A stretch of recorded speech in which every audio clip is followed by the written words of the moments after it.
उधर नैना डॉक्टर धीरज और बच्चों के साथ घर चली आई। रात को सोने के समय उसे नींद नहीं आ रही थी। उसने सोचा, आज मुझे ऐसा क्यों लग रहा है कि पार्टी में जैसे शरद मेरे आसपास हो। पता नहीं क्यों उसकी याद भी आ रही है। याद तो उसे मैं हर दिन करती हूँ, लेकिन पार्टी में और अभी मुझे उसकी बहुत याद आ रही है। एक बार तो पार्टी में ऐसे लगा जैसे वह मेरे बहुत पास है, लेकिन जब मैंने पलटकर देखा तो वहाँ कोई नहीं था। कितने साल बीत गए, लेकिन उसकी याद आज भी मेरे दिल से नहीं गई। शायद सही कहा है किसी ने, पहला प्यार इंसान कभी नहीं भूलता। शरद न सिर्फ मेरा पहला प्यार था, बल्कि मैंने सच्चा प्यार उसी से किया था। लेकिन किस्मत ऐसी कि हमारा मिलना होते होते रह गया। जिंदगी भी कितने इम्तिहान लेती है। मुझे अपने बेटे की जान बचाने के लिए उसे छोड़ना पड़ा। वह तो यह बात भी नहीं जानता होगा, इसलिए मुझसे नफरत करता होगा। उसे तो लग रहा होगा कि मैंने उसे धोखा दिया है। अब तो इतने साल बीत गए, काफी बदल गया होगा। उसका भी अपना परिवार होगा, पत्नी होगी, बच्चे होंगे, अपनी जिंदगी में व्यस्त होगा। अब मुझसे नफरत करने के लिए भी कहाँ समय होगा उसके पास। शरद को याद करते करते नैना की आंख लग गई। अगले दिन सुबह धीरज ने कहा, नैना, डॉक्टर रमेश का फोन आया। उन्होंने कहा है सगाई की तारीख कल की ही मिली है। आगे का मुहूर्त अच्छा नहीं है, तो सगाई कल होगी। हमारे पास ज्यादा वक्त नहीं है, तैयारी करने को सिर्फ आज का ही वक्त है। तुम डॉक्टर रमेश की पत्नी से बात कर लेना, जो कुछ भी चाहिए होगा खरीद लेना। ऐसा करो, प्रिया को लेकर मार्केट चली जाओ और जो भी तैयारी करनी है मार्केट वाली वह कर लो। मैं हॉस्पिटल से जल्दी आने की कोशिश करूंगा। होटल वगैरह मैं तुम्हें फोन से ही बुक करा लूंगा। नैना बोली, आप चिंता मत कीजिए, सब हो जाएगा। फिर शिवा भी तो है ना। तभी निर्मला ने आकर कहा, बहुत खुशी की बात है नैना कि प्रिया बिटिया की सगाई हो रही है। अगर कुछ काम होगा तो मुझे भी कहना, मैं भी मदद कर दूंगी। नैना बोली, जरूर दीदी, आपसे नहीं कहूंगी तो किससे कहूंगी। मैं तो आपके आने से बहुत ही निश्चिंत होकर बाहर का काम कर लूंगी। मुझे बहुत खुशी है कि आपके और चंद्रेश भैया के सामने ही प्रिया की सगाई होगी। आप दोनों का आशीर्वाद भी उसे मिल जाएगा। चंद्रेश बोला, बिल्कुल, हमारा आशीर्वाद तो हमेशा उसके साथ है। कोई भी जरूरत हो तो हमें आप लोग बेझिझक बताइएगा। डॉक्टर धीरज कहते हैं, हाँ हाँ बिल्कुल, अभी मैं हॉस्पिटल चलता हूँ, शाम को आकर आप लोगों से मिलता हूँ। नैना, तुम जल्दी से जाकर तैयार हो जाओ और प्रिया को भी बोलो जल्दी तैयार होने को। पता चला कि अभी तक वह सोई रही है। तभी प्रिया ने आकर कहा, बिल्कुल नहीं पापा, मैं जाग चुकी हूँ। शिवा बोला, हाँ हाँ क्यों नहीं, आपको तो रात को ही पता चल गया होगा हमारे समीर जीजू से कि आपकी सगाई की तारीख कल की है। रात को नींद ही कहाँ आई होगी दीदी आपको, इसलिए सुबह सुबह उठकर तैयार हैं। कितनी खुशी है आपको हम सबसे दूर जाने की। वैसे भी मैं भी बहुत खुश हूँ, कम से कम अब आराम से रह सकूंगा। प्रिया बोली, मैं तुझे आराम से रहने दूंगी तब ना, मैं हर दिन आकर तुझे परेशान किया करूंगी। नैना बोली, अब तुम दोनों जल्दी से तैयार होकर मेरे साथ मार्केट चलो। और निर्मला दीदी, आप यहाँ घर पर खाना बनवा लीजिए, जो भी खाने का मन हो, और कुछ कपड़े हैं जो स्त्री के लिए दे दीजिएगा। निर्मला बोली, हाँ हाँ बिल्कुल, मैं सब देख लूंगी। नैना, तुम निश्चिंत होकर जाओ। शाम को जब डॉक्टर धीरज घर आए तो बोले, सारी तैयारियां हो गई तुम लोगों की। तब नैना ने कहा, हाँ जी, सारी तैयारियां हो चुकी हैं। तभी डॉक्टर रमेश को जो डॉक्टर कॉल करते हैं, और डॉक्टर रमेश का कॉल डॉक्टर धीरज के पास आया और वे बोले, डॉक्टर धीरज, सगाई के दिन तो हम बस फैमिली वाले लोग ही रहेंगे, लेकिन मैं चाहता हूं डॉक्टर शरद को भी इनवाइट कर लूं। आपको भी उनसे देवेश के बारे में बातचीत करने का मौका एक बार फिर अच्छे से मिल जाएगा। वह यहाँ अकेले रहते हैं, इसलिए बुला लेता हूं अगर आपकी इजाजत हो। डॉक्टर धीरज बोले, हाँ हाँ बिल्कुल, डॉक्टर साहब आएंगे तो हम लोगों को खुशी होगी। अगले दिन सब लोग सगाई के लिए होटल में इकट्ठा होते हैं। प्रिया हल्के गुलाबी रंग के लहंगे में बहुत सुंदर लग रही थी। समीर उसकी ओर देखता हुआ बोला, क्या बात है, आज तो बिजली गिरा रही हो तुम। प्रिया मुस्कुराती हुई बोली, तुम भी कुछ कम नहीं लग रहे हो समीर, बहुत ही हैंडसम लग रहे हो। मुझे तो डर है कि कहीं लड़कियां तुम्हारे पीछे ना पड़ जाएं। समीर मुस्कुराता हुआ बोला, हाँ पता है मुझे, इसलिए तो ज्यादा लोगों को इनवाइट नहीं किया। प्रिया बोली, अच्छा बच्चों, शादी में क्या करोगे? शादी में तो बहुत सारे लोग आएंगे। समीर बोला, जब शादी होने ही वाली रहेगी तब कौन लाइन मारेगा मुझ पर, सबको पता चल जाएगा कि मैं शहीद होने वाला हूँ। तभी शिवा ने आकर कहा, बात तो बिल्कुल सही है आपकी जीजू, शहीद तो आप हो जाएंगे इस मोटू के चक्कर में। गलती से कहीं आपके ऊपर गिर गई तो शहीद होना तय है आपका। प्रिया शिवा से बोली, मैं तुझे छोड़ूंगी नहीं, तूने मुझे मोटू कहा, खुद अपने आप को देखता नहीं है, खुद तो खा खा कर मोटा होता जा रहा है और मुझे मोटा बोल रहा है। घर चल, बताती हूँ तुझको। शिवाय बोला, जीजू आप जल्दी से जल्दी लेकर जाइए इस हिटलर को, बात बात पर मुझे धमकी देती रहती है। तभी नैना ने आकर शिवाय से कहा, शिवाय जल्दी चलो, उतरो नहीं, स्टेज से नीचे सगाई की रस्म पूरी करनी है। कुछ देर में सगाई की रस्म पूरी हो गई। डॉक्टर रमेश ने धीरज से कहा, क्या बात है डॉक्टर धीरज, अभी तक डॉक्टर शरद नहीं आए, सगाई की रस्म भी पूरी हो गई। डॉक्टर धीरज बोले, लगता है मौसम की वजह से उन्हें देर हो रही है, आज बरसात भी बहुत हो रही है। अच्छा मैं फोन लगाता हूँ उन्हें। जैसे ही डॉक्टर धीरज ने उन्हें फोन लगाने की कोशिश की, शरद सामने से आता हुआ दिखाई दिया। डॉक्टर रमेश ने कहा, लीजिए आ गए डॉक्टर शरद। शरद ने आकर डॉक्टर रमेश और डॉक्टर धीरज से कहा, सॉरी मुझे आने में देर हो गई, आज मौसम बहुत खराब था और मुझे कुछ काम भी करने थे, इसलिए आने में देर हो गई। डॉक्टर रमेश बोले, कोई बात नहीं, चलिए आइए, चलकर दोनों बच्चों को अपना आशीर्वाद दे दीजिए। डॉक्टर शरद बोले, बिल्कुल चलिए। डॉक्टर रमेश के साथ स्टेज पर जाता है और बच्चों को आशीर्वाद देता है। उसके बाद जैसे वह स्टेज से नीचे उतरता है तो बिजली चली जाती है। डॉक्टर रमेश कहता है, आप लोग जहाँ खड़े हैं वहीं खड़े रहें, अभी तुरंत लाइट आ जाएगी। कुछ ही देर में लाइट आ जाती है। जैसे ही लाइट आती है, शरद और नैना एक दूसरे के सामने खड़े होते हैं, क्योंकि जब शरद स्टेज पर से उतर रहा था उसी वक्त नैना स्टेज पर जाने के लिए आई थी। उसी समय बिजली चली गई और जैसे बिजली आई, दोनों एक दूसरे के सामने खड़े थे और एक दूसरे को बड़ी हैरान नजरों से देख रहे थे। अभी वह कुछ समझ पाते या कह पाते उसके पहले ही धीरज ने आकर कहा, नैना ये हैं डॉक्टर शरद, यही है वो डॉक्टर जिनके बारे में मैंने तुमसे बात की थी। और डॉक्टर साहब यह है धीरज। अपनी बात पूरी कर पाते उससे पहले शरद बोला, एक्सक्यूज मी, और वहां से चला गया। नैना के सामने देखकर शरद के दिल की धड़कन बेकाबू हुए जा रही थी। उसे यकीन नहीं हो रहा था कि अभी अभी उसने नैना को अपने सामने देखा। उधर नैना भी अचानक शरद को सामने पाकर बहुत ही असहज महसूस कर रही थी। बहुत मुश्किल से उसने अपने आप को संभालते हुए कहा, उसे भी यकीन नहीं हो रहा था कि उसने अभी अभी शरद को देखा। इतने सालों बाद दोनों एक दूसरे के सामने इस तरह आएंगे उन्होंने कभी सोचा भी नहीं था। शरद ने अपने आप को संभालने के लिए फौरन एक गिलास उठाई और एक ही बार में सारी ड्रिंक पी ली। डॉक्टर धीरज और डॉक्टर रमेश शरद के पास आए और बोले, आप ठीक तो हैं? आप अचानक वहां से चले आए? शरद बड़ी मुश्किल से अपनी सांसों पर नियंत्रण करते हुए बोला, हाँ मेरी तबीयत कुछ ठीक नहीं लग रही थी, मैं निकलता हूँ, बाद में आप लोगों से मिलूंगा, कहकर वो तेजी से वहां से निकल गया। नैना उसे जाते हुए देखा लेकिन बोल कुछ नहीं पाई। उसने भी नैना की ओर देखा और फिर झटके से अपनी नजरें हटा ली और तेजी से वहां से चला गया। डॉक्टर रमेश डॉक्टर शरद का कहने लगे, इस डॉक्टर शरद का कुछ पता नहीं चलता, अचानक क्या हो जाता है इन्हें समझ में नहीं आ रहा। डॉक्टर धीरज बोले, हो सकता है उनकी तबीयत ठीक नहीं लग रही है, आपने देखा नहीं पसीने में बिल्कुल भीग गए हैं। डॉक्टर रमेश बोले, हाँ मैंने देखा, मैं ड्रिंक भी ज्यादा करते हैं, तबीयत तो खराब होनी है, चले मैं घर जाकर उनसे बात करता हूँ।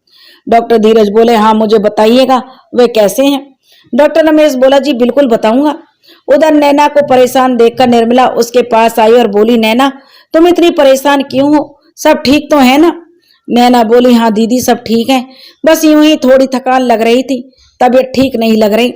घर आने के बाद भी नैना बहुत परेशान थी। इस तरह शरद का अचानक यूं सामने आना उसे ठीक नहीं लग रहा था। उसने परेशान देखकर डॉक्टर धीरज बोले, क्या बात है नैना, मैं देख रहा हूं जब से तुम सगाई से लौटी हो तब से बहुत परेशान हो। इनफैक्ट मुझे तुमसे वहीं पर कुछ परेशानी लग रही थी कि तुम कुछ परेशान हो, क्या बात है? मैं वहां पर पूछ नहीं पाया। नैना बोली अपने मनोभावों को छुपाते हुए, परेशान नहीं हूं, नहीं मैंने तो कहाँ परेशान लग रही हूँ, बस थोड़ा काम ज्यादा था इसलिए थकान हो रही है, तबीयत कुछ ठीक नहीं लग रही, बस और कोई बात नहीं है। डॉक्टर धीरज बोले, फिर ठीक है तुम आराम करो, तुम्हें परेशान देखकर मुझे चिंता हो रही है इसलिए पूछ लिया। नैना बोली, हाँ कोई बात नहीं, आप फिक्र मत कीजिए, मैं बिल्कुल ठीक हूँ। उधर शरद सोच रहा था, नैना यहाँ कैसे? यानी मेरा अंदाजा बिल्कुल सही था, वह नैना ही थी। मैं उस दिन उसे पीछे से देखकर ही समझ गया था कि वो नैना ही है, लेकिन कहीं ना कहीं मन में यह बात थी कि शायद वो मेरा वहम हो, क्योंकि उसका हैदराबाद में होना मेरे लिए तो नामुमकिन था। एक बात बिल्कुल समझ में नहीं आ रही, उसका ससुराल जब कानपुर में है तब वो यहाँ हैदराबाद में कैसे पहुंची और डॉक्टर धीरज के साथ कैसे? डॉक्टर धीरज से उसकी मुलाकात कैसे हो सकती है और कैसे हुई? डॉक्टर धीरज कभी कानपुर गए होंगे और वहां उनकी मुलाकात नैना से हुई होगी। फिर दोनों की मुलाकातें प्यार में बदल गई होंगी, इसलिए नैना ने धीरज से शादी कर ली होगी और उनके साथ यहाँ हैदराबाद आ गई, क्योंकि और कोई कारण तो नहीं हो सकता उसका हैदराबाद आने का। ऐसा सोचते ही नैना से उसे जो नफरत होने लगी। उसने कहा, नैना मैंने तुमसे क्या समझा था और तुम क्या निकली। मुझसे शादी करने में तुम्हें 1000 अड़चनें हुआ करती थी, 1000 दलीलें थी तुम्हारे पास, और डॉक्टर धीरज से शादी करने के समय तुम्हारी सारी अड़चनें, तुम्हारी सारी दलीलें खत्म हो गई। क्या कमी रह गई मेरे प्यार में जो तुमने मेरे साथ ऐसा किया। हो सकता है डॉक्टर धीरज पैसे के मामले में तुम्हें मुझसे ज्यादा अमीर लगे होंगे, लेकिन एक मौका तो दिया होता, पैसों की बरसात कर देता तुम पर। तुम औरों की तरह ही निकली नैना, तुमने भी प्यार के बदले पैसे को चुना। मुझे तुमसे यह उम्मीद बिल्कुल नहीं थी। मैंने तो कभी नहीं सोचा था कि अब जिंदगी में दोबारा तुमसे कभी मुलाकात होगी, लेकिन आज ईश्वर ने हमें एक दूसरे के सामने फिर से लाकर खड़ा कर दिया। मेरी जिंदगी तुमसे शुरू होकर तुम पर ही खत्म होती है, और तुम अपने जीवन में इतना आगे बढ़ गई कि ना सिर्फ तुमने शादी की धीरज को साथ, बल्कि उसके बच्चों की माँ भी बनी। कैसे कर लिया तुमने इतना सब कुछ। क्या वह सब दिखावा था जिसे मैं प्यार समझता था? वह झूठा नाटक था। तुमने मेरा दिल तोड़ा है, मेरा भरोसा तोड़ा है, मुझे धोखा देकर अचानक भाग गई। मेरे दिल के जख्म नासूर बन गए हैं नैना। तुमने मुझे ऐसा जख्म दिया जो कभी भर नहीं सकता। अभी तक तो मैं फिर भी तुमसे इतनी नफरत नहीं कर पाता था, लेकिन आज जब तुम्हें धीरज की पत्नी के रूप में, उसकी बेटी की माँ के रूप में देखा, तो मैं तुमसे बहुत ज्यादा नफरत करने लगा हूँ। इस दुनिया में शायद तुम एक इकलौती ऐसी इंसान होगी जिससे मैं इतना ज्यादा नफरत कर रहा हूँ। मैं नहीं जानता कि तुम मेरे दिल के साथ इस तरह खेलोगी और मुझे बर्बाद करके दूसरों के घर को आबाद करने चली जाओगी। तुमने मुझे जीते जी मार दिया नैना, तुमने मुझे जीते जी मार दिया। तुम्हें किसी और की पत्नी के रूप में देखकर मुझसे बर्दाश्त नहीं हो रहा, कहकर सर जोर से एक फ्लावर पॉट को सामने लगे कांच पर दे मारा। गुस्से में उसकी आंखें लाल हो गईं। उसने अपनी मुट्ठी भींचते हुए दीवार पर दे मारी। गुस्से में उसकी आंखों से आंसू बहने लगे। उसने गुस्से में कहा, तुम्हें जो करना था तुमने कर लिया नैना, अब मेरी बारी है। तुमने अब तक सिर्फ मेरा प्यार देखा है, अब मेरी नफरत देखना। तुम्हारे हंसते खेलते घर में मैंने भी आग न लगा दी तो मेरा नाम भी शरद नहीं। शरद अब गुस्से और नफरत की आग में जल रहा था। उसे नैना पर बहुत गुस्सा आ रहा था। बार बार नैना और धीरज के एक साथ पति पत्नी के रूप में उसे नजर आ रहे थे। पूरी रात वो नफरत की आग में जलता रहा। अगले दिन सुबह जब उसकी आंख खुली तो फिर उसे नैना की याद आई। नैना की याद आते ही उसकी आंखों में आंसू आ गए। उसने सोचा, फिर डॉक्टर धीरज को कॉल लगाया और बोला, डॉक्टर धीरज, मैं माफी चाहता हूँ आप लोगों से। कल मैं आप लोगों से ठीक से मिले बगैर ही वापस चला आया। दरअसल कल मेरी तबीयत अचानक कुछ खराब हो गई थी, इसलिए मुझे वापस आना पड़ा, लेकिन कल जो गलती हुई उसे मैं आज सुधारना चाहता हूँ। आपके घर आकर आप सबसे माफी मांगना चाहता हूँ। डॉक्टर धीरज बोले, बहुत बहुत स्वागत है आपका, आप जरूर आइए। वैसे आपको माफी मांगने की जरूरत नहीं है डॉक्टर शरद, आपने कोई गलती नहीं की जिसे सुधारने की जरूरत पड़े। मैं समझ गया कि आपकी तबीयत ठीक नहीं है, इसलिए आप वहां से चले गए, लेकिन अगर आप हमारे घर आना चाहते हैं तो बहुत स्वागत है आपका, आप जरूर आइए। शरद बोला, बहुत बहुत धन्यवाद आपका, आपने मुझे अपने घर आने का मौका दिया। दरअसल कल आप अपनी पत्नी से मिला रहे थे मुझे, उसी वक्त मैं वहां से चला आया तो उन्हें भी बुरा लगा होगा, इसलिए सोचा घर आकर उनसे भी मिल लूंगा और बाकी लोगों से भी। डॉक्टर धीरज बोले, जहाँ तक नैना की बात है तो छोटी छोटी बातों का बुरा नहीं माना करती, बहुत ही अच्छी है वो। आप जब एक बार उससे मिलेंगे तो खुद ही समझ जाएंगे उसका स्वभाव कितना अच्छा है। धीरज के मुंह से नैना की तारीफ सुनकर शरद का गुस्सा बहुत बढ़ गया। फिर उसने अपने आप को संभालते हुए कहा, जी बिल्कुल मैं आऊंगा और मिलूंगा उनसे, तो मैं कब तक आपके घर आ जाऊं? डॉक्टर धीरज बोले, ऐसा करते हैं, हम लोग डिनर का प्रोग्राम रखते हैं, आप डिनर पर आइए, क्योंकि दोपहर के वक्त तो घर पर कोई नहीं होगा, सिर्फ नैना ही होगी। शरद के होठों पर एक कुटिल मुस्कान आ गई। उसने कहा, अच्छा तो दोपहर के वक्त आपकी पत्नी नैना घर पर अकेली होती है? डॉक्टर धीरज बोले, ऐसी बात नहीं है, वो तो स्कूल चलाती है, स्कूल की प्रिंसिपल है वह, लेकिन आज उसकी तबीयत कुछ ठीक नहीं है, इसलिए वो घर पर अकेली होगी। अब मैं हॉस्पिटल आ गया हूँ, बच्चे कॉलेज गए हैं, तो उसे तो अकेले रहना ही पड़ेगा ना। डॉक्टर शरद बोले, जी बिल्कुल ठीक है, फिर मैं आपके घर डिनर के लिए आता हूँ। उधर डॉक्टर धीरज ने नैना को कॉल करके कहा कि डॉक्टर शरद आज डिनर पर आने वाले हैं। यह बात सुनने के साथ ही नैना के होश उड़ गए, हाथ से मोबाइल गिरते गिरते बचा। थोड़ी देर तक वह कुछ नहीं बोल पाई। धीरज ने उधर से कहा, क्या बात है नैना, तुम मेरी आवाज सुन पा रही हो ना, कुछ बोलती क्यों नहीं? नैना बोली अपने आप को संभालते हुए, हाँ हाँ सुन रही हूँ, लेकिन उन्हें घर बुलाने की क्या जरूरत थी? कल ही तो मुलाकात हो गई है उनसे, उस पर से आज मेरी तबीयत भी ठीक नहीं है। आपने एक बार पूछा तो होता बुलाने से पहले। डॉक्टर धीरज बोले, पूछने की नौबत तब आती है ना जब मैं बुलाता।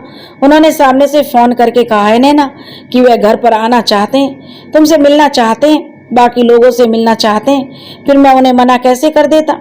मुझे तो पता है कि तुम्हारी तबीयत ठीक नहीं है, लेकिन उन्होंने आगे से फोन करके जब आने की इच्छा जाहिर की तो मैं मना कैसे कर देता? तुम फिक्र मत करो नैना, बाकी लोग हैं घर में खाना बनाने को, वह बना लेंगे और फिर डिनर के लिए आएंगे। अभी तुम आराम करो दिन भर, शाम को बस जब खाना बनेगा तो तुम थोड़ा देख लेना, क्योंकि तुम्हारे हाथों में जादू है। तुम्हारा जितना अच्छा खाना घर के नौकर चाकर तो नहीं बना सकते, और मैं भी कोशिश करता हूँ जल्दी आने की। नैना बोली, हाँ ठीक है, कहकर नैना ने फोन काट दिया। नैना अब बहुत परेशान हो गई शरद के आने की बात सुनकर। उसने की समझ में अब कुछ नहीं आ रहा था कि शरद ने यहाँ आने की बात क्यों की, क्या चल रहा है उसके दिमाग में, कुछ समझ नहीं आ रहा था नैना को। उसने सोचा पता नहीं यहाँ आकर वह किस तरह व्यवहार करेगा, कहीं नफरत की आड़ में वह कुछ ऐसा न कह दे जिससे कोई नई मुसीबत खड़ी हो जाए। मैं नहीं चाहती अब शरद तुम्हारी पुरानी बातों को फिर से दोहराने की कोशिश करे। बच्चे बड़े हो चुके हैं, अब यह सुनकर उन्हें भी बुरा लगेगा, पता नहीं वे समझ पाएंगे भी या नहीं। मुझे बहुत डर लग रहा है कहीं शरद के आने से हमारा परिवार बिखर ना जाए। उधर शरद आईने के सामने खड़े होकर खुद को देखते हुए कहता है, तुमने मुझे क्या से क्या बना दिया नैना, कहा तो मैं किसी से भी नफरत नहीं करता था, अब मैं तुमसे नफरत करने लगा हूँ जिससे मैंने दुनिया में सबसे ज्यादा प्यार किया। तकलीफ हो रही है मुझे भी, मेरा दिल तुम्हें बार बार तकलीफ देने की इजाजत तो नहीं दे रहा, लेकिन मैं इस बार तुम्हें दिल की नहीं सुनूंगा अपने। मैं आ रहा हूँ नैना तुम्हारे लिए एक तूफान बनकर। उधर नैना की परेशानी देखकर निर्मला ने कहा, क्या बात है नैना, तुम मुझे कल से कुछ परेशान लग रही हो, कल भी मैंने तुमसे पूछा था लेकिन तुमने कुछ नहीं बताया, सब ठीक तो है ना? नैना बोली, क्या बताऊं दीदी, मेरी जिंदगी का तूफान तो थमता ही नहीं है, अब जब सब कुछ ठीक चल रहा है तो फिर से परेशानी ने दस्तक दे दी है। निर्मला बोली, क्या बात है, कहना नहीं चाहती हो तुम? नैना बोली, दीदी जिस डॉक्टर के बारे में धीरज जी बात कर रहे थे अमेरिका जाने के विषय में, वह डॉक्टर कोई और नहीं बल्कि शरद है। निर्मला बोली, क्या शरद यहाँ? नैना बोली, हाँ दीदी, वह अभी यहाँ आया है, कल प्रिया की सगाई पर भी आया था, और तो और आज रात को घर पर आने वाला है। मुझे बहुत घबराहट हो रही है, पता नहीं क्या होगा। निर्मला बोली, तुम चिंता मत करो, सब ठीक होगा, वैसे भी जब तुमने कुछ गलत किया ही नहीं है तो तुम्हें डरने की जरूरत क्या है, तुम आराम से रहो, वह तो रात में आने वाला है हम सबके सामने, मुझे नहीं लगता वह पुरानी बातों को उठाएगा, बस यूं ही मिलने आ रहा होगा, चिंता वाली कोई बात नहीं है, तुम आराम करो, मैं और चंद्रेश हॉस्पिटल जा रहे हैं, शाम को मिलते हैं। चंद्रेश और निर्मला हॉस्पिटल चले गए और निर्मला की बातों से नैना को थोड़ी राहत महसूस हुई। उसे लगा शरद बहुत ही अच्छा इंसान है, वो कुछ गलत कर ही नहीं सकता, उसे भी पता है कि पुरानी बातों को उठाने से मेरी जिंदगी में परेशानी आ सकती है, इसलिए वो ऐसा कभी नहीं करेगा। नैना अभी इन बातों को सोच ही रही थी कि कॉल बेल बज उठी। जब नैना ने दरवाजा खोला तो सामने शरद खड़ा था। नैना शरद को इस वक्त सामने देखकर हैरान और परेशान हो गई, क्योंकि बात रात को आने की थी और शरद अभी दोपहर को ही चला आया। नैना उसे आश्चर्य से देख रही थी। उसे अपनी ओर इस तरह देखता हुआ शरद ने कहा, क्या बात है, भूल गई क्या मुझे, जो इस तरह इतनी हैरानी से देख रही हो, अंदर आने को भी नहीं कहोगी क्या? नैना बिना कुछ बोले दरवाजे के सामने से हट गई। शरद अंदर आ गया। शरद नैना को परेशान देखकर बोला, तुम इतनी परेशान क्यों हो मुझे देखकर? एक वक्त था जब मेरे इस चेहरे को देखकर तुम्हें खुशी होती थी, लेकिन आज मुझे देखकर इतनी परेशान हो। कोई भी तुम्हें देखकर कह सकता है कि मेरा आना तुम्हें अच्छा नहीं लगा, क्या इतना बेगाना हो गया हूं मैं तुम्हारे लिए? नैना बोली, नहीं नहीं, यह बात नहीं है, दरअसल तुम रात को आने वाले थे ना, धीरज जी ने मुझे बताया था कि तुम डिनर के लिए आने वाले हो, तो फिर इस वक्त? शरद बोला, ओहो, तो तुम मुझे इस वक्त देखकर परेशान हो, मतलब यह कि मेरा इस वक्त आना तुम्हें अच्छा नहीं लगा, कहीं इस बात से तो नहीं डर रही कि मैं तुमसे अकेले में मिलने आया हूँ? नैना बोली, ऐसी कोई बात नहीं है, लेकिन मुझे समझ नहीं आया तुम इस वक्त क्यों आए हो, क्या मुझसे कुछ कहना चाहते हो? मैं जानती हूँ मैं तुम्हारी गुनहगार हूँ, मैं तुम्हें बिना बताए जो चली आई थी, लेकिन नैना अभी अपनी बात भी पूरी कर पाती उससे पहले ही शरद ने कहा, लेकिन क्या फिर वो कोई नया बहाना है तुम्हें? तुमने कब मुझे धोखा नहीं दिया? जब जब मैंने कोशिश की तुम्हारी जिंदगी में सब कुछ ठीक कर सकूं, तब तब तुमने मुझे धोखा दिया, क्योंकि सच तो यह है कि तुम मुझे कभी प्यार करती ही नहीं थी। नैना रोती हुई बोली, यह गलत है शरद, तुमने जो गलत कहा। मैं तुमसे बहुत प्यार करती थी और मैंने तुमसे सच्चा प्यार किया। शरद चिल्लाते हुए बोला, झूठ बोल रही हो तुम, बिल्कुल झूठ। अगर मुझसे प्यार करती होती तो मुझे छोड़कर नहीं जाती। आज डॉक्टर धीरज की पत्नी और उनके बच्चों की माँ नहीं होती तुमने मुझे धोखा दिया है, मेरे दिल से खेला है तुमने। तुम्हारे लिए मैंने अपनी पूरी जिंदगी बर्बाद कर दी और तुम यहाँ आराम से अपनी गृहस्थी में खुश हो, अपने पति और अपने बच्चों के साथ आराम की जिंदगी बिता रही हो। क्या एक बार भी सोचा तुमने मेरे बारे में? तुम्हारे जाने के बाद मेरा क्या होगा, कैसे रहूंगा मैं तुम्हारे बिना? नहीं, तुमने एक बार भी नहीं सोचा। मुझे छोड़कर अपनी जिंदगी में आगे बढ़ गई, लेकिन मेरा क्या? मैं तो आज भी वहीं खड़ा हूँ जहां तुम मुझे छोड़कर गई थी। नैना बोली, क्या कह रहे हो शरद तुम? क्या तुमने शादी नहीं की? क्या तुम आज तक अकेले हो? शरद गुस्से में बोला, नहीं की मैंने शादी, क्योंकि तुम्हारी तरह बेवफा नहीं था मैं। तुम्हारे अलावा मैं किसी और का होने को तैयार नहीं था। मैं किसी और को अपनी जिंदगी में जगह नहीं दे सकता था। मेरे दिल में सिर्फ तुम बसी थी, किसी और के लिए कोई जगह नहीं थी। बहुत कोशिश की तुम्हें भूल जाऊं, आगे बढ़ जाऊं अपनी जिंदगी में, लेकिन नहीं बढ़ पाया। तुम्हारी यादों ने मेरा पीछा कभी नहीं छोड़ा। तुम्हारी यादों के सहारे आज तक अपनी जिंदगी काटता आया हूं। नाराज था तुमसे, बहुत गुस्सा आता था तुम पर कि तुम मुझे छोड़कर क्यों चली गई, लेकिन फिर भी तुमसे नफरत नहीं कर पाता था मैं।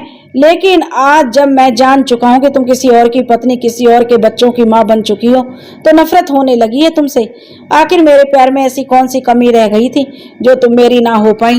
दौलत चाहिए थी तुम्हें तो एक बार कहा होता, डॉक्टर धीरज से ज्यादा दौलत तुम्हें दे देता। थोड़ा वक्त लगता, लेकिन मेहनत करके तुम्हारी यह ख्वाहिश भी जरूर पूरी कर देता। एक मौका तो दिया होता मुझे, यह छोड़कर किसी और से शादी करके किसी और के बच्चे की मां बनकर तुम्हें जरा भी शर्म नहीं आई? मैं यहाँ तुम्हारी याद में तड़पता रहा, हर रोज मरता रहा, और तुम यहाँ मेरी बर्बादी का जश्न मना रही हो। नैना रोती हुई बोली, शरद, जो बीत चुका उसे याद करके अब कोई फायदा नहीं। प्लीज मेरी बात को समझने की कोशिश करो। अब वक्त बदल चुका है, मैं और तुम एक दूसरे के लिए अजनबी हैं। बच्चे बड़े हो चुके हैं, उन पर इन बातों का बहुत बुरा असर पड़ेगा। इसलिए हाथ जोड़कर विनती करती हूँ तुमसे, जो बीत चुका उसे भूल जाओ और अपनी जिंदगी में आगे बढ़ो। शरद बोला, वाह, कितनी आसानी से कह दिया नैना तुमने। सारी पुरानी बातों को भूल जाऊं, अपनी जिंदगी में आगे बढ़ जाऊं। हाँ, तुम कह भी सकती हो, क्योंकि तुम्हारे लिए तो सब बहुत आसान है। लेकिन एक बात समझ लो, जो सच्चा प्यार करते हुए कभी अपने प्यार को नहीं भूल पाते, ना ही अपनी जिंदगी में आगे बढ़ पाते हैं। मैं तुमसे बस यह पूछना चाहता हूँ, तुमने मेरे साथ ऐसा क्यों किया? नैना बोली, शायद मैं माफी चाहती हूँ तुमसे कि मेरे कारण तुम्हारी जिंदगी बर्बाद हो गई, लेकिन तुम्हें छोड़कर आना मेरी इच्छा नहीं, मेरी मजबूरी थी। शरद बोला, कैसी मजबूरी? अगर कोई मजबूरी भी थी तो तुम मुझे बता सकती थी। इस तरह मुझे छोड़कर आने की क्या जरूरत थी? एक बार बताया होता तुम्हारी मजबूरी क्या है, तो एक बार बताया तो होता आखिर तुम्हें किसने मजबूर किया है। फिर देखती मैं तुम्हारे लिए हर मजबूरी को किस तरह तोड़ देता, तुम्हें मजबूर करने वाले को इस दुनिया से विदा कर देता। नैना बोली, नहीं कर पाते तुम शरद, बिल्कुल भी नहीं कर पाते, क्योंकि मुझे मजबूर करने वाला और कोई नहीं, तुम्हारे पिता थे। उन्होंने मेरे बच्चे सिवाय को जान की कीमत तुम्हें छोड़ने की लगाई थी। उन्होंने मुझसे कहा था, अगर मैं तुम्हारी जिंदगी में वापस नहीं आऊंगी तो वे सिवाय को जान से मार देंगे। अब तुम ही बताओ मैं क्या करती? क्या एक माँ अपने बच्चे की खुशी के लिए अपनी जान को जो बच्चे की जान को कुर्बान कर सकती है अपनी खुशी के लिए? लेकिन इस दुनिया में हर माँ के लिए उसके बच्चे की जान से ज्यादा कीमती कुछ और नहीं होता। मेरे लिए भी अपनी खुशी से ज्यादा सिवा की जान कीमती थी। मेरे बच्चे पर ऐसी हजारों खुशियां कुर्बान थी। मेरे लिए मेरे बच्चे से बढ़कर और कुछ नहीं था। मैं मजबूर थी, लेकिन फिर भी मैं शरद तुमसे माफी मांगती हूँ, क्योंकि मेरे कारण तुम्हें बहुत तकलीफ उठानी पड़ी। नैना की बातों को सुनकर शरद ने कहा, झूठ बोल रही हो तुम नैना, बिल्कुल गलत बात है। अपने आप को सही साबित करने के लिए तुम मेरे पिताजी पर इल्जाम लगा रही हो, जबकि मेरे पिताजी ने मुझसे खुद कहा था कि वह मुझसे तुम्हारी शादी करने को तैयार हैं। तुम्हारे विधवा होने के बावजूद भी, तुम्हारे एक बच्चे की मां होने के बावजूद भी उन्हें कोई आपत्ति नहीं थी। मेरी खुशी के लिए वह तुम्हें अपनाने को तैयार थे। फिर वह ऐसा क्यों करेंगे? तुमने इस शादी से इनकार किया था और उनसे कहा था कि मुझे संभाल के रखें ताकि मैं तुम्हारे पीछे पीछे ना आऊं। नैना बोली, झूठी मैं नहीं, झूठे तुम्हारे पिताजी हैं, वही झूठ बोल रहे थे। मैंने इस तरह की कोई बात उनसे नहीं कही। वह तो खुद चाहते थे कि मैं तुम्हारी जिंदगी से चली जाऊं। एक विधवा, एक बच्चे की माँ उनके घर की बहू बने, उन्हें यह मंजूर नहीं था। वरना तुम ही सोचो, मैं तुमसे हॉस्पिटल से मिलकर आई थी, तब मैंने तुम्हारे साथ अपने रिश्ते के लिए हाँ की थी। फिर मैं अचानक से गांव छोड़कर क्यों चली जाऊंगी? शरद बोला, वो इसलिए तुम्हारे परिवार वालों ने ही तुम्हें बुलाया था। तुम्हारे ससुराल वाले तुम्हें वापस बुला रहे थे और तुम बिना कुछ सोचे समझे मुझे बर्बाद करके उनके पास चली गई। ब्रजेश की संपत्ति के लालच में उन्होंने तुम्हें चरित्रहीन साबित करके घर से बाहर निकाला था। उन्हीं के पास तुम फिर से चली गई और फिर डॉक्टर धीरज तुम्हारी जिंदगी में आ गए। तुमने उनसे शादी कर ली। मुझसे शादी ना करने के 1000 बहाने थे तुम्हारे पास, और फिर डॉक्टर धीरज से शादी कैसे कर ली तुमने? और न सिर्फ शादी की बल्कि उनके बच्चों की माँ भी बन गई। वाह नैना, एक तो तुमने मेरे जज्बात के साथ खेला और अब खुद को बचाने के लिए मेरे पिताजी को बीच में घसीट रही हो, जिनकी कोई गलती नहीं थी। नैना बोली, मैं अब तुम्हें कैसे समझाऊं? जो मैं कह रही हूँ वह बिल्कुल सच है। शरद बोला, मुझे समझाने की जरूरत नहीं है, मुझे सब साफ साफ दिख रहा है कि तुम धीरज जी के साथ कितनी खुश हो। लेकिन अब मैं तुम्हें खुश रहने नहीं दूंगा। मैं तुम्हारे पति धीरज को सारी बातें बताऊंगा, फिर देखता हूँ कितना प्यार करते हैं तुमसे। फिर तुम उन्हें समझाना कि तुम सही हो और मैं गलत। किसी को मुझे समझाने की जरूरत नहीं है। नैना कैसी लड़की है, मैं बहुत अच्छे से जानता हूँ। यह कहकर डॉक्टर धीरज घर के अंदर आ गए। डॉक्टर धीरज कहने लगे, क्या बात है डॉक्टर साहब, बात डिनर की हुई थी और आप लंच में ही पहुंच गए। इतनी भी क्या जल्दी थी आपको मेरी पत्नी से मिलने की? डॉक्टर शरद बोला, हाँ थी, बहुत जरूरी बातें थी जो मैं आपकी पत्नी नैना के साथ करना चाहता था। बहरहाल मैं आपको बता दूं, आपकी पत्नी कभी मेरी प्रेमिका हुआ करती थी। धोखा दिया है इसने मुझे। बहुत ही एहसान फरामोश व्यक्तित्व की है इनका। मझधार में मुझे छोड़कर किनारे पर आ गई खुद। पैसों के लालच में इंसान कितना गिर सकता है, यह आपकी पत्नी से अच्छा और कोई नहीं जानता। पैसों के लिए इन्होंने मेरे सच्चे प्यार को ठुकराया। इनके जैसी गिरी हुई औरत शायद ही कोई हो। धीरज गुस्से में चिल्लाए, खबरदार मिस्टर शरद, जो आपने एक भी गलत बात नैना के बारे में कही, मुझसे बुरा कोई नहीं होगा। शरद हंसते हुए बोला, ओहो, बहुत गहरा प्यार है आपका, बहुत प्यार करते हैं आप अपनी पत्नी से। यही है ही ऐसी, कोई भी इसे प्यार कर बैठे, लेकिन जो सच है मैंने वही कहा है, यह धोखेबाज औरत है। धीरज गुस्से में चिल्लाए, खबरदार डॉक्टर शरद, आप अपनी लिमिट क्रॉस कर रहे हैं। मेरे ही घर में खड़े होकर मेरी पत्नी के बारे में उल्टा सीधा बोल रहे हैं। मैं चाहूं तो इसी वक्त आपको धक्के मारकर अपने घर से बाहर निकलवा सकता हूं। बेहतर होगा आप अभी यहाँ से फौरन चले जाएं। शरद बोला, जा रहा हूं, लेकिन याद रखिएगा आज के बाद आप लोग कभी चैन से नहीं रह पाएंगे। शरद के जाने के बाद नैना रोती हुई अपने कमरे में चली गई। डॉक्टर धीरज उसके पीछे पीछे गए और बोले, नैना तुम्हें रोने की कोई जरूरत नहीं है, मैं हूं ना, वह तुम्हें बिल्कुल भी परेशान नहीं करेगा। यह नाम मैंने बहुत पहले एक बार सविता के मुंह से सुना था, लेकिन फिर मुझे याद नहीं रहा, इसलिए जब मुलाकात हुई तो मैं समझ नहीं पाया कि यह वही शरद है। लेकिन आज जब उसने आने की बात की और फिर तुम्हारे बारे में बात की, तब मुझे शक हो गया। खास तौर से तब मेरा शक यकीन में बदल गया जब उसने कहा कि आपकी पत्नी घर में अकेली रहती है। इसलिए मैं ऑफिस का काम निपटाकर फौरन घर चला आया। तुम फिक्र मत करो नैना, वह तुम्हें कुछ नहीं करेगा। रही देवेश की बात, तो उसके लिए हम खुद ही सारा इंतजाम कर लेंगे। नैना रोती हुई बोली, मुझे बच्चों की फिक्र है, अगर उन्हें ये सब बात पता चलेंगी तो कितना बुरा लगेगा। पता नहीं वह मुझे समझ भी पाएंगे या नहीं। धीरज बोला, बिल्कुल समझेंगे, बच्चे अब बच्चे नहीं रहे, बड़े हो गए हैं, सारी दुनियादारी समझते हैं वो, तुम्हें कभी भी गलत नहीं समझेंगे। नैना बच्चों के सामने सामान्य बनी रहे, लेकिन उनके दिल में हलचल मची हुई थी। उसे बहुत डर लग रहा था कहीं शरद बच्चों से मिलकर कुछ उल्टी सीधी बात ना कह दे। उसके साथ ही उसे देवेश की फिक्र हो रही थी। शरद की मदद से उसके इलाज में आसानी होती, लेकिन अब वह देवेश की मदद बिल्कुल नहीं करेगा। उस पर से प्रिया के ससुराल वालों को पता चलेगा, तब पता नहीं वो लोग क्या कहेंगे, क्या करेंगे। कहीं प्रिया की शादी में कोई परेशानी ना आ जाए। प्रिया उसे परेशान देखकर बोली, क्या बात है मम्मी, आप कुछ परेशान लग रही हैं। मैं इतनी देर से देख रही हूँ, आप ख्यालों में खोई हुई हैं, क्या सोच रही हैं आप? नैना बोली, कुछ नहीं बेटा, बस यूं ही थोड़ा कुछ याद आ गया था। प्रिया बोली, मम्मा जब बच्चे बड़े हो जाते हैं तो बच्चे नहीं रहते, दोस्त बन जाते हैं। अगर कोई परेशानी है आपको तो आप मुझसे कह सकती हैं। अभी प्रिया और नैना की बातचीत चल रही थी, तभी कॉल बेल बजी। नैना ने जैसे ही दरवाजा खोला, सामने शरद हाथ जोड़े घुटनों के बल बैठा हुआ था। नैना को कुछ समझ नहीं आ रहा था। जो कुछ घंटों पहले इतना कुछ सुनाकर गया, उसे बर्बाद करने की धमकी देकर गया। अचानक ऐसा क्या हुआ जो वह घुटनों के बल बैठकर उससे माफी मांग रहा था। नैना कुछ कहती उससे पहले ही शरद ने कहा, मुझे माफ कर दो नैना, मैं गुस्सों में अपने होशो हवास खो बैठा। नफरत की आग में मैं इतना जल रहा था कि मुझे ऐसे लग रहा था जैसे मैं किस तरह तुम्हें बर्बाद कर दूं, तुम्हारी खुशियों में आग लगा दूं, क्योंकि मुझे यह बात बिल्कुल भी बर्दाश्त नहीं हो रही थी कि तुमने मुझे छोड़कर किसी और से शादी कर ली। मैं तो यहाँ तुम्हें धमकी देकर अपने घर चला गया था, लेकिन डॉक्टर धीरज मेरे पास आए। उन्होंने मुझसे कहा कि आप अपने आप को समझते क्या हो, बिना सच्चाई जाने बिना बात पूछे आपने नैना को इतना कुछ सुना दिया। अरे अदालत में भी मुजरिम को अपनी सफाई पेश करने का एक मौका देती है, आपने तो बिना उसकी बात सुने उसे मुजरिम साबित कर दिया, उस मासूम को बेवफा बना दिया, उसे बर्बाद करने पर तुले हैं आप। बेशक आपके जी में जो आए वो कीजिए, लेकिन एक बात आप कान खोलकर सुन लीजिए, मेरे होते हुए उसे कुछ नहीं हो सकता। आपको जो करना है आप कर लीजिए, लेकिन एक बार सच्चाई सुन लीजिए। अगर सच्चाई सुनने की ताकत आप में है तो। मैंने कहा, जब सच्चाई मेरे सामने है तो मुझे आपसे सुनने की क्या जरूरत है। मुझे साफ साफ दिखाई दे रहा है आप दोनों पति पत्नी एक दूसरे से कितना प्यार करते हैं, एक दूसरे के साथ कितने खुश हैं।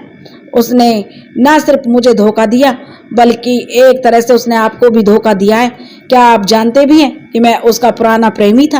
क्या उसने आपको मेरे बारे में कभी बताया? नहीं ना। कैसे बताती अपने पति को कोई भी पत्नी अपने प्रेमी के बारे में कैसे बता सकती है? डॉक्टर धीरज गुस्से में चिल्लाए, कहने लगे, ये क्या पति पत्नी लगा रखा है?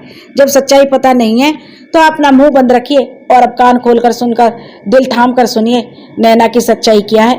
नैना की सच्चाई यह है कि वह मेरी पत्नी है ही नहीं। यह सुनते ही मेरे पांव तले जमीन खिसक गई, मुझे आत्मग्लानि होने लगी। मैं तुम्हें क्या क्या सुना दिया था। घबरा कर मैं बोला, क्या कह रहे हैं आप?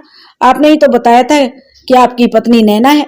धीरज गंभीर स्वर में बोले, हाँ कहा था मैंने, क्योंकि दुनिया की नजर में हम पति पत्नी हैं, लेकिन सच में हमारे बीच ऐसा कोई रिश्ता नहीं है, ना ही हमने कोई शादी की है।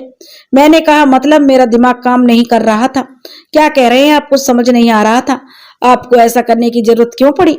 फिर डॉक्टर धीरज ने बताया, दरअसल नैना मेरी पत्नी सविता की शिष्या रह चुकी है। तब मुझे पता चला कि डॉक्टर धीरज टीचर दीदी के पति हैं।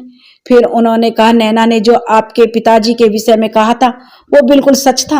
आपके पिताजी ने सिवाय की जान की कीमत आपको छोड़ने की लगाई थी और उसी वक्त उसे उस गांव को हमेशा के लिए छोड़ने के लिए कहा था।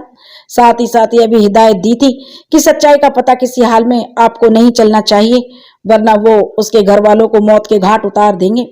उस बेचारी के ऊपर तो मुसीबतों का पहाड़ टूट पड़ा था, कोई ठिकाना नहीं था उसका। एक माय का बच्चा था, उसे भी छोड़ना पड़ा। आपके पिताजी के आदमियों ने उसे ट्रेन में बिठाया और वह हैदराबाद पहुंच गई, एक छोटे बच्चे को लेकर एक नए शहर में, जहां उसकी जान पहचान का कोई नहीं था। लेकिन कहते हैं अच्छे लोगों के साथ भगवान हमेशा रहते हैं। उसकी अच्छाई का नतीजा यह था कि उसे एक ऑटो वाले ने सहारा दिया, जो आज नैना का चंदू भैया है। उसने ना कर सके वह उस बेगाने ने कर दिया जो अपने नहीं करते। नैना एक स्वाभिमानी लड़की थी, इसलिए उसने काम ढूंढना शुरू किया और चंदू से अपने लिए काम ढूंढने को कहा। फिर चंदू की मदद से वो हमारे पास आ पहुंची। उसने यहाँ आने के बाद सविता ने पूरी तरह से उसकी जिम्मेदारी अपने ऊपर ले ली। फिर उसे पढ़ाने के लिए प्रेरित किया और उसने अपनी पढ़ाई पूरी की।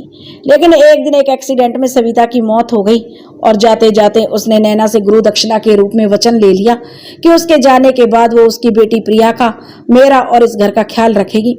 वह बेचारी तो अपनी गुरु की आज्ञा का पालन कर रही है। सविता के जाने के बाद तो मैं बिल्कुल टूट चुका था। अगर नैना नहीं होती तो पता नहीं मेरा और प्रिया का क्या होता। उसने न सिर्फ प्रिया को संभाला बल्कि मुझे और इस घर को भी संभाला। दुनिया वाले ज्यादातर आपके जैसे ही होते हैं, जो बिना सच्चाई जाने ही इल्जाम लगाना जानते हैं, और यहाँ भी यही होने लगा था। हमारे रिश्ते पर लोगों ने सवाल उठाना शुरू कर दिया, इसलिए मैंने फैसला किया कि अब वक्त आ गया है इस रिश्ते को कोई नाम दिया जाए जो दुनिया वालों की नजर में सही हो। मैं सविता से बहुत प्यार करता हूँ और मेरे लिए उसकी यादें काफी हैं। मुझे जिंदगी जीने के लिए किसी और की जरूरत नहीं है, इसलिए मैं किसी और से शादी नहीं कर सकता था। नैना, उसके बारे में मैं क्या कहूँ, उसके लिए तो प्यार का मतलब ही शरद था, इसलिए उसके जीवन में भी किसी और के लिए कोई जगह नहीं थी। इसलिए हम दोनों ने फैसला किया कि एक पार्टी रखकर दुनिया वालों को बता देंगे कि हमने शादी कर ली है और हम पति पत्नी हैं, जिससे हमारे रिश्ते पर लोग सवाल ना उठाएं, जबकि ना हमने शादी की और ना हमारे बीच कोई ऐसा रिश्ता था। मुझे नहीं समझ आता कि मैं इस रिश्ते को क्या नाम दूं, लेकिन यह सच है कि नैना के बिना मेरा जीवन अधूरा होता। प्रिया को माँ का प्यार नहीं मिल पाता, यह घर पूरी तरह बिखर जाता। मुझे तो लगता है कि वह मेरी सच्ची जीवन साथी तो नहीं, लेकिन हाँ साथी जरूर है। एक दोस्त कह सकते हैं उसे, एक ऐसा दोस्त जो हर कदम पर हम साथ बनकर रहा है। उसके साथ उसके अलावा मेरे बीच में और कोई रिश्ता नहीं है, सिर्फ एक दोस्ती का रिश्ता है। मैं उसके लिए सविता द्वारा दी गई जिम्मेदारी था और वह भी मेरे लिए सविता द्वारा ली गई जिम्मेदारी थी, जिसे मुझे पूरी जिंदगी निभाना था। बस यही हमारा रिश्ता है।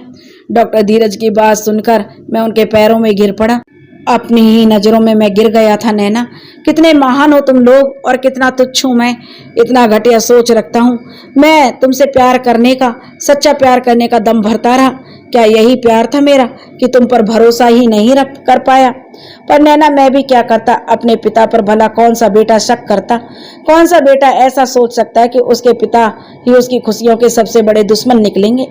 डॉक्टर धीरज से बात करने के बाद मैंने अपने पिताजी से बात की और अपनी कसम देकर उनसे सच्चाई पूछी, तो उन्होंने भी अपनी गलती स्वीकार कर ली। बस यह सब सुनकर मैं तुम्हारे पास भागता हुआ आया हूँ, क्योंकि अब मैं अपनी नजरों में इतना गिर चुका हूँ नैना कि तुमसे नजरें मिलाकर भी बात करने की हिम्मत मेरे अंदर नहीं है। शरद की बातों को सुनकर नैना बोली, उठो शरद, जो भी हुआ वह बस गलतफहमी थी, इसमें कोई तुम्हारी गलती नहीं है। कोई भी बाहर वाला इस बात को नहीं जानता कि हम दोनों पति पत्नी नहीं हैं, इसलिए तुम भी नहीं समझ पाए और कौन समझ पाएगा। इस दुनिया में धीरज जी जैसे भी महान लोग होते हैं जो सिर्फ दूसरों के लिए अच्छा करना जानते हैं। इतना कुछ होने के बाद भी कौन विश्वास करेगा कि हम दोनों के बीच वाकई में कोई गलत रिश्ता नहीं है? क्या तुम करोगे?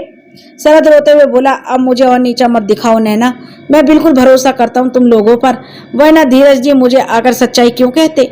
अगर उनके मन में तुम्हारे लिए कुछ गलत होता तो मुझे कभी भी यह सच नहीं बताते। तुम दोनों पति पत्नी नहीं हो। सच तो यह है कि उनका शहर है, यहाँ उनके लोग हैं, यहाँ मैं उनका कुछ नहीं बिगाड़ सकता था। वह चाहते तो मुझे इस शहर से रातों रात बाहर निकलवा सकते थे, लेकिन उन्होंने ऐसा नहीं किया। उन्होंने आकर मुझे सच्चाई बताई। तुमने सही कहा, उनके जैसा महान होना सबके बस की बात नहीं है। इतना निस्वार्थ भाव रखने वाला इंसान तो भगवान के समान होता है। धीरज जी बिल्कुल वैसे ही हैं। धीरज जी भी आ चुके थे। उन्होंने शरद की बात सुनकर कहा, नहीं शरद, मैं कोई भगवान नहीं हूँ, मैं सिर्फ इंसान हूँ और इंसान बनने की कोशिश करता हूँ। हम इंसानों में इतनी शक्ति नहीं है कि हम भगवान बन पाए, हाँ, लेकिन इंसान बनने की कोशिश जरूर करनी चाहिए। मैंने वही किया जो मेरा फर्ज था। मेरी पत्नी ने नैना की जिम्मेदारी ली थी, उसे पढ़ाया लिखाया, इस काबिल बनाया कि आज वह स्कूल की प्रिंसिपल है। हमने बस इंसानियत निभाई। जब नैना को जरूरत थी तो हम सब ने उसका साथ निभाया, और जब हम बेसहारा हुए तब नैना ने हमें सहारा दिया, इस घर को घर बनाया। डॉक्टर शरद, एक बात मैं आपसे जरूर कहना चाहूँगा, हम जिससे प्यार करते हैं उसके प्यार पर भरोसा भी करना चाहिए। सिर्फ प्यार करते हैं कहने से कुछ नहीं होता। जिससे प्यार करते हैं एक बार उसकी भावनाओं को समझने की कोशिश जरूर करनी चाहिए। आपने एक झटके में नैना को कटघरे में लाकर अपराधी साबित कर दिया, बिना सच्चाई जाने। शरद हाथ जोड़कर बोला, मैं बहुत शर्मिंदा हूँ आपने किए पर डॉक्टर साहब, मैंने जो किया बहुत गलत किया। क्या करूं, नैना मेरी जिंदगी थी। इसकी शादी के बाद मैंने भी अपने दिल को मना लिया था, लेकिन ब्रजेश जी के जाने के बाद जब ये दोबारा मेरी जिंदगी में आने वाली थी तो फिर अचानक मुझे छोड़कर चली गई। और अब इतने सालों बाद जब मैंने इसे आपके साथ आपकी पत्नी के रूप में देखा तो मैं तड़प उठा। मैं मानता हूँ मैंने गलती की है, लेकिन आप एक बार मेरी तरफ से भी सोचने की कोशिश कीजिए, क्योंकि आप दोनों एक दूसरे के साथ बाहर में कुछ इस तरह बात करते थे कि कोई भी यह नहीं समझ पाता कि आप दोनों पति पत्नी नहीं हैं। धीरज बोला, क्या करूं, दुनिया वालों के सामने हमें यह नाटक करना पड़ता था, वरना उंगली नैना पर ही उठती। समाज का नजरिया कुछ ऐसा ही है कि इस तरह के रिश्तों में औरतों को अपराधी साबित कर दिया जाता है, चरित्रहीन साबित कर दिया जाता है। उसी वक्त प्रिया बोल पड़ी, अच्छा इन सब बातों को आप लोग छोड़िए, आज बहुत खुशी का मौका है। शरद अंकल, आप और मम्मा हर बार मिलते मिलते बिछड़ गए, लेकिन अब नहीं। अब बिना देर किए हुए आप फौरन मम्मा से शादी कर लीजिए। बहुत इंतजार किया आपने और मम्मा ने एक दूसरे के लिए। आप सबके लिए यह पल एक सपना ही था। मैं चाहती हूँ आज अभी इसी वक्त मम्मा का यह सपना पूरा हो और आपका इंतजार खत्म हो, आप दोनों शादी कर लें। धीरज बोला, हाँ बिल्कुल सही कह रही है प्रिया, अब बहुत एक दूसरे से दूर रह लिया आप लोग, अब वक्त आ गया है कि आप लोग हमेशा के लिए खो जाएं। नैना बोली, कैसी बातें कर रहे हैं आप लोग हैं? लोग क्या कहेंगे इस उम्र में शादी? नहीं, मुझे कोई शादी वादी नहीं करनी। प्रिया बोली, लोग क्या कहेंगे, क्या सोचेंगे, यही सोचकर तो आप अब तक एक दूसरे के नहीं हो पाए। अब इन सब बातों की सोचने की कोई जरूरत नहीं है। आपने सुना नहीं मम्मा, कुछ लोग तो कहेंगे, लोगों का काम है कहना। लोगों के लिए हम अपनी खुशियों की कुर्बानी क्यों देते रहें? लोग 2-4 दिन बातें करेंगे फिर भूल जाएंगे। आप लोग इतने सालों से एक दूसरे की याद में तड़प रहे हैं, एक दूसरे से बिछड़े हुए हैं, उसका क्या आपकी अपनी खुशियां आपके लिए मायने नहीं रखती? मम्मा, कब तक आप दूसरों के लिए जीती रहेंगी? कब तक अपने बारे में भी अब सोचिए। हमारी सोसाइटी ऐसी है जहां ऐसा सोचा जाता है कि अगर औरतों ने अपनी खुशियों के बारे में सोच लिया तो बहुत बड़ा पाप हो गया। जैसा कि औरतों तो बस बलिदान देने के लिए पैदा होती हैं, कभी अपने माता पिता के लिए तो कभी अपने ससुराल वालों के लिए, कभी अपने बच्चों के लिए। लोग भूल जाते हैं कि औरत भी इंसान होती है, उन्हें भी पूरा हक बनता है खुश होने का, अपने लिए जीने का। तो मम्मा, आपने सारी जिम्मेदारी निभा ली, बहुत तकलीफ सह ली, अब और नहीं, अब बस अपने बारे में सोचिए, अपनी खुशियों के बारे में सोचिए। डॉक्टर धीरज बोले, सही कहा तुमने प्रिया, अब वक्त आ गया है। नैना जी, तुम अपने बारे में सोचो, अपनी खुशियों के बारे में सोचो, हमें बहुत खुशी होगी तुम्हें और शरद को एक होते हुए देखकर। शरद बोला, मैं ही क्या कहूँ, मैं तो पहले ही कह चुका हूँ कि मैं आज भी वहीं खड़ा हूँ जहाँ पहले था, नैना के इंतजार में। तब शिवा गुस्से में बोला, क्या बकवास कर रहे हैं आप, जवान संभाल कर बात कीजिए, हिम्मत कैसे हो गई मेरी माँ के बारे में ऐसी बातें करने की। प्रिया ने शिवा को समझाते हुए कहा, शिवा शांत हो जा, तू अंकल से ऐसे बात नहीं कर सकता, तुझे कुछ पता भी नहीं है, मैं तुझे सब समझा दूंगी।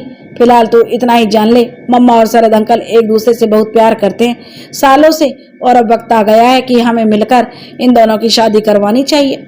शिवा गुस्से में बोला, क्या कह रही हैं दीदी आप, शादी वो भी माँ की? नहीं हो सकती दीदी है शादी, कैसे हो सकती है शादी मम्मा की? आप क्या कह रही हैं, आपको कुछ समझ भी है? शिवा ने जब ये कहा कि यह शादी नहीं हो सकती, तब प्रिया उसे लेकर अपने साथ अपने कमरे में गई और बोली, बिना पूरी बात जाने तो इस तरह गुस्सा क्यों कर रहा है? शिवा बोला, तो और क्या करूं दीदी, अब इस उम्र में शादी अच्छी लगती है क्या? लोग क्या कहेंगे, और अगर ये शादी हो जाएगी तो पापा का क्या होगा? पापा कैसे इस तरह की शादी के लिए तैयार हो गए? प्रिया बोली, भाई वो पति पत्नी नहीं है, पापा और मम्मा की शादी कभी नहीं हुई, वो दोनों बस दुनिया वालों के सामने पति पत्नी होने का नाटक करते हैं। शिवा आश्चर्य से बोला, क्या कह रही हैं आप? प्रिया बोले, हाँ शिवा, मैं सच कह रही हूँ, मुझे भी यह बात आज ही पता चली है। मम्मा बहुत परेशान थी, तब मैंने उनसे पूछा तो उन्होंने मुझे सारी सच्चाई बताई। दरअसल मेरी माँ के जाने के बाद मम्मा ने इस घर को संभाला। उस वक्त मैं बहुत छोटी थी और पापा भी बहुत दुखी थे। मेरी माँ ने अपने अंतिम समय में मम्मा से वादा लिया था कि वो इस घर को और हमें संभालेंगी, हमेशा मेरे और मेरे पापा का ख्याल रखेंगी। उन्होंने वादा किया था हम सबको संभालने का, इसलिए उन्होंने न सिर्फ हमें बल्कि इस घर को भी संभाला।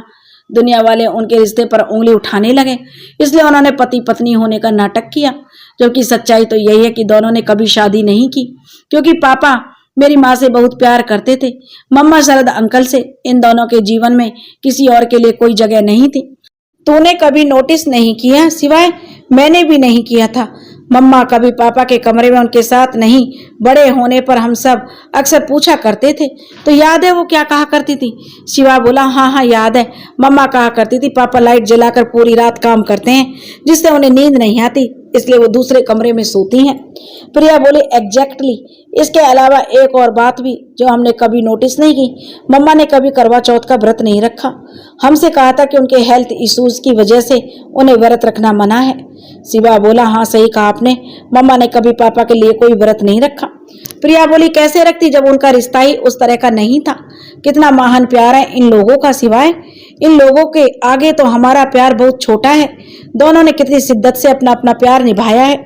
तुझे पता है शरद अंकल और मम्मा एक साथ होते, लेकिन शरद अंकल के पिता ने मम्मा से कहा था कि अगर वह शरद अंकल की जिंदगी में आई तो वो तुझे मार डालेंगे। मम्मा ने तुझे बचाने के लिए अपने प्यार की कुर्बानी दे दी। शिवा बोला, एक बार मम्मा के बारे में सोच कर देख भैया, पूरी जिंदगी उन्होंने दूसरे के लिए कुर्बानी दी है। जब छोटी थी मात्र 16 साल की, तब अपने पिता का कर्ज चुकाने के लिए उन्हें अपने प्यार की कुर्बानी देनी पड़ी। शरद अंकल और मम्मा उस समय से एक दूसरे से प्यार करते थे, लेकिन अपने पिता के लिए उन्होंने अपने प्यार की कुर्बानी दी। अपने से दुगनी उम्र के व्यक्ति से शादी करनी पड़ी उन्हें, तेरे पिता ब्रजेश अंकल से। उन्होंने भी मम्मा पर बहुत जायदातियां की, लेकिन उन्होंने जीवन के आखिरी दिनों में कुछ समय पहले ही मम्मा को समझना शुरू किया। वह भी इसलिए क्योंकि मम्मा ने ही उनका शरद अंकल से इलाज करवाया था पिता बनने के लिए। उस वक्त भी उनके पास मौका था शरद अंकल के साथ जाने का, लेकिन उन्होंने उस वक्त ब्रजेश अंकल के लिए कुर्बानी दी। तो इस दुनिया में आया, इसके बाद जैसा भी मैंने तुझे अभी अभी बताया, एक और मौका मिला उन्हें। उस वक्त तू बहुत छोटा था जब उन्होंने तेरे लिए कुर्बानी दी। क्या मम्मा सिर्फ कुर्बानियां देने के लिए ही है? क्या हम सबका फर्ज नहीं बनता जब हम बड़े हो चुके हैं, समझदार हो चुके हैं, तो मम्मा के लिए, उनकी खुशियों के लिए कुछ करें? सिर्फ लोग क्या कहेंगे, सिर्फ लोग क्या कहेंगे, या कितनी उम्र हो गई है, यह सब सोचकर आज मम्मी और शरद अंकल एक होने से रोक दें? क्या मम्मा का हक नहीं बनता कि वो खुश रहें, उनके लिए जिएं? उन्होंने अब तक तो अपनी सारी खुशियों की बलि दी है हमारे लिए। अब क्या हमारा फर्ज नहीं बनता कि हम उन्हें भी खुशियां वापस लौटाएं? मेरे भाई, अब वक्त आ गया है, हम दोनों भाई बहन मिलकर मम्मी को वह खुशियां दें जिन्हें वह डिजर्व करती है। शिवा बिना कुछ बोले बाहर चला गया और नैना के पास जाकर बोला, मम्मा, अब तक आपने सिर्फ और सिर्फ हम सब के बारे में सोचा, हम सबके लिए जिया है, लेकिन अब हम बड़े हो चुके हैं, इसलिए आप सिर्फ अपनी खुशियों के बारे में सोचिए। आप शरद अंकल, माफी चाहता हूँ मैं आपसे, मैंने बिना जाने समझे आपको बहुत कुछ कह दिया। शरद बोला, कोई बात नहीं बेटा, तुम्हें गोद में खिलाया है, तुम्हें माफी मांगने की कोई जरूरत नहीं है। चंद्रेश और निर्मला भी आ गए थे। उन्होंने जब सारी बातें सुनी तो बोले, नैना, अब कुछ मत सोचो, खुशियां तुम्हारे सामने हैं, बस उसे अपना लो। बहुत तकलीफ देखी है तुमने, बहुत इंतजार किया है तुमने इस पल का, अब बिल्कुल भी देर करने की जरूरत नहीं है। नैना बोली, लेकिन ये घर और बच्चे और धीरज जी। धीरज बोले, यह बात तुमने बिल्कुल ठीक कही नैना, अगर तुम चली गई तो मैं नहीं जी पाऊंगा, यह घर भी तुम्हारे बगैर सूना हो जाएगा। इसलिए डॉक्टर शरद, मेरी एक शर्त है, अगर आपको नैना से शादी करनी है तो आपको घर जमाई बनकर हमारे साथ रहना पड़ेगा। वैसे भी हैदराबाद में कोई ठिकाना नहीं है आपका, तो क्यों ना आप हमारे साथ ही रहे, हमें बहुत अच्छा लगेगा, बहुत खुशी होगी। डॉक्टर शरद डॉक्टर धीरज से कहने लगे, अब तो मेरे हालात ऐसे हो गए हैं कि हर शर्त मानने को तैयार हूँ नैना से शादी करने के लिए। भाई, अब तो मरीज नहीं बना जाता, अब तो मुझे इलाज की जरूरत है। शरद की बात सुनकर सब लोग हंसने लगे। फिर प्रिया कहती है, मम्मा, आप लोग कल ही मंदिर में चलकर शादी कर लीजिए, क्योंकि अब देर करने की कोई जरूरत नहीं है। धीरज कहता, हाँ बिल्कुल सही कहा तुमने प्रिया, तो चलो, अब मम्मा ने तो तुम्हारी सगाई की बहुत सारी तैयारियां कर ली हैं, अब तुम मम्मा की शादी की तैयारियां अच्छे से करो। कल सुबह हम मंदिर जाएंगे और यह शादी करवा देंगे। अगले दिन मंदिर जाकर एक खूबसूरत नैना के जीवन में पल आता है।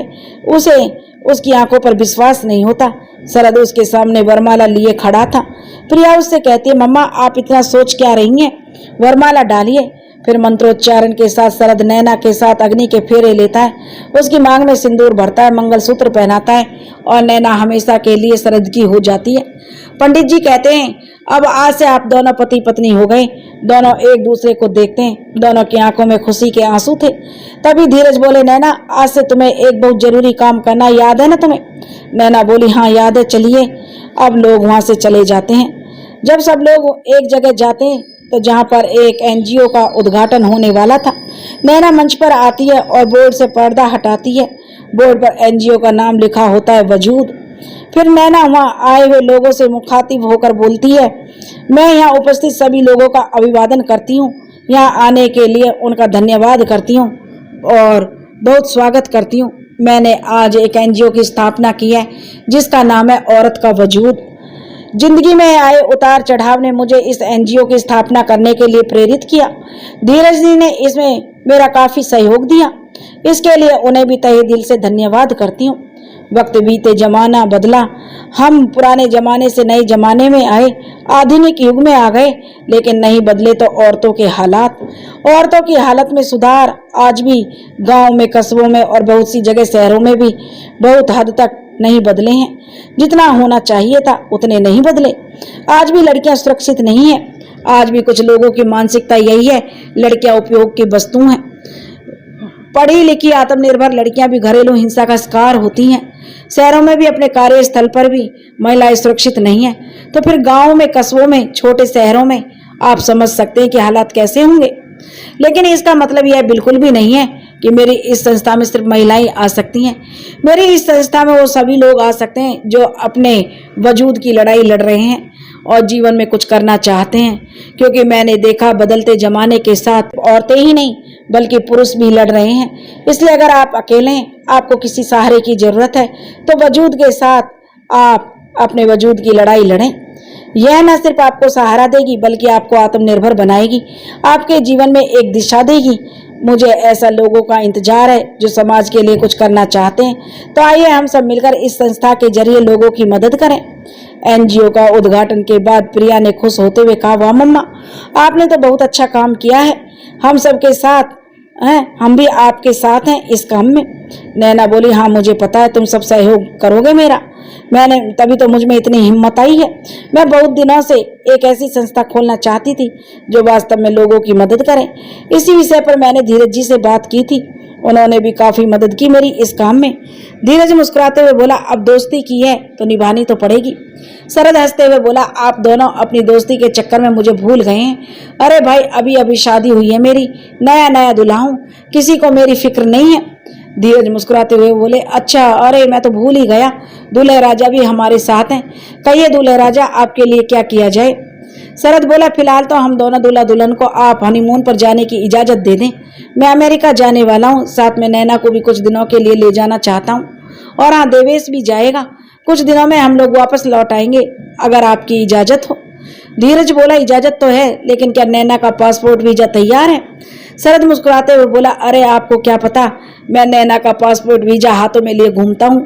कुछ फॉर्मेलिटीज हैं जो पूरी करवा लूंगा, आप बस हमें जाने की इजाजत दे दीजिए।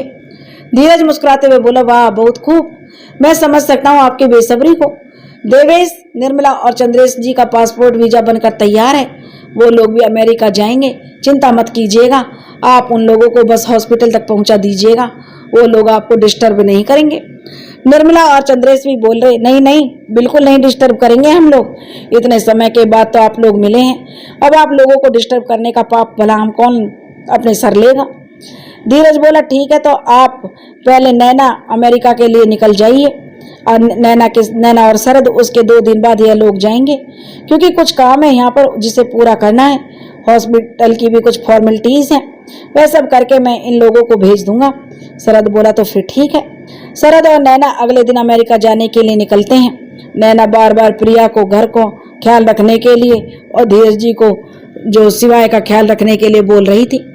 तब प्रिया ने कहा, मम्मा, मैं और शिवा कोई बच्चे नहीं रह गए, आप निश्चिंत होकर जाइए, यहाँ हम लोग संभाल लेंगे। शरद और नैना फ्लाइट में बैठ जाते हैं। शरद नैना की ओर देखकर कहता है, यकीन नहीं हो रहा ना नैना, तुम मेरे साथ मेरी पत्नी बनकर बैठी हो। नैना कहती है, मुझे भी कहाँ यकीन हो रहा है कि तुम मेरे साथ हो, वो भी मेरे जीवन साथी बनकर। शरद बोला, एक बात तो है, आज भी तुम उतनी खूबसूरत हो जितनी पहले हुआ करती थी। मैं बहुत खुशकिस्मत हूँ कि हम दोनों मिलकर अब एक नई जिंदगी की शुरुआत करेंगे। बहुत खुश हूँ, जहाँ सिर्फ जिंदगी में खुशियां ही खुशियां होंगी। कहकर शरद ने नैना के कंधे पर हाथ रखा। नैना भी उसके पास आ गई और कुछ देर में फ्लाइट ने उड़ान भरी। दोनों प्रेमी युगलों ने अपनी नई जिंदगी की उड़ान भरी। दोस्तों, अगर यह कहानी आपको पसंद आई हो तो प्लीज हमारे चैनल को सब्सक्राइब करें, वीडियो को लाइक करें और शेयर करें। राधे राधे।